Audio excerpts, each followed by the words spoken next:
It's a serious matter. Hello, my name is Victor Muñiz. I am a resident of Rancho, Cucamonga for the past 24 years, and I'm also a native of California. Just to give you a little short background on my bio, I grew up in East LA, sold newspapers and shine shoes in the corner of Whittier and Lorena, and I know what it takes to make a buck. I'm also a graduate of St. John Bosco High School in Bellflower, and I won the Marine Corps in 1965, got out in 78, and I was also called back for the Iranian duty when they had our people held hostage. So much for my background. I'm a college graduate, graduated from Cal State LEA, and also I've attended UC Irvine. I have a bachelor's degree in the field of international relations, and I hold licenses in engineering in a number of fields, both engineering, asbestos, hazardous waste, demolition, etc. I'm also board certified by the American Board of Industrial Hygiene, board certified safety professionals. Now you're asking, why am I on YouTube? I'm on YouTube because I'm asking for your vote next November 4th on the Rancho Cucamonga City elections to be elected to a seat on the Rancho Cucamonga City Council. And you're going to ask the question, why am I running? Well, it's for the following reasons. 1, to restore accountability to the taxpayers. 2, eliminate excessive and unnecessary spending.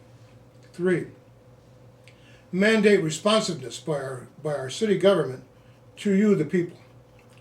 And 4, return unused taxpayer revenues to the taxpayers, you, the taxpayers, through responsible fiscal and operational management. You know, when we go to the polls, we try to elect representatives we feel that when we're appointing them are solid individuals who will represent our best interests and be holding to no special interests. Well, that's not the case here with the city of Rancho Cucamonga. What we have is a number of these individuals are beholding to special interests. At least they say they aren't. But we all know what kind of campaign donations they've taken. I'm not beholding to anyone. I have no special interests other than you, the people. I'm not an opportunist, and I'm not seeking higher office like some people on the Rancho Cucamonga City Council. And recently I was retired, and in 2011 I received a special notice from the city summoning me to a special and a very important meeting that would affect our tax base. Going to that meeting, I found out that they had a shortfall dealing with landscape maintenance, and the shortfall amounted to about $225,000. Well, then I asked the question, I said, how much do you have in reserves? And they said, well, we have $13 million in reserves. I said, well, why don't you take some of that $225,000 out of the reserve and apply it to the shortfall? I said, and then budget next year so that you can downsize your operations and handle and budget accordingly. They told me that couldn't be done. Outright. And when I went to the city council meetings, since there were no city council representatives at that meeting, I brought the issue before them, and they never responded. In other words, what we had is a government that was ducking their head in the sand. They're not about to respond on an issue dealing with fiscal and budgetary management. And what I found out is that our elected representatives basically aren't qualified in a number of areas. They're not qualified in the area of fiscal or budgetary management. And I found out that none of the people that are handling some of the departments that they're running also have no background in the area. In other words, they run out of money, no problem, raise the taxes.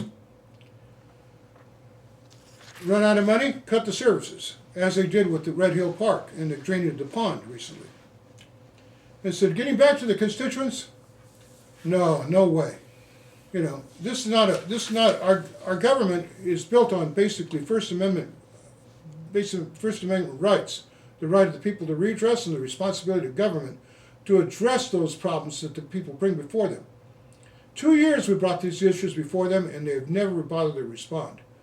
I see week in and week out, or month in and month out, I see people attending these public hearings of the city council.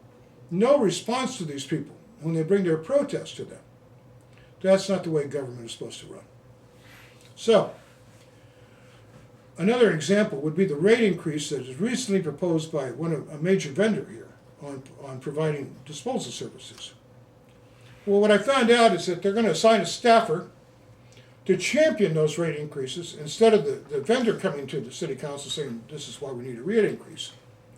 Instead, the staffer will champion those rate increases, and the city council is going to rubber stamp it. That's not the way to run government, folks. You've got to ask solid questions dealing with overhead and budgets and what their profitability rates are.